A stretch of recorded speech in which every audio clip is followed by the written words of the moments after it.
In this tutorial, I will show you how to change a photo background easily in Canva.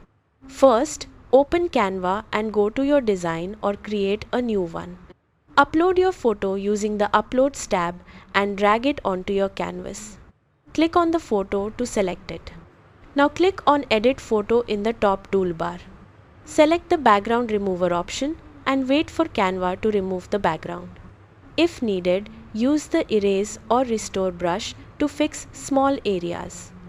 Once your background is removed, go to the Elements tab.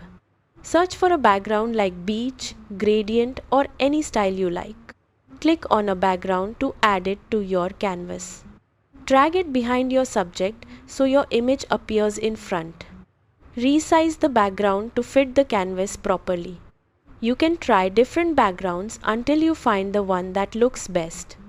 That is how you change a photo background easily in Canva.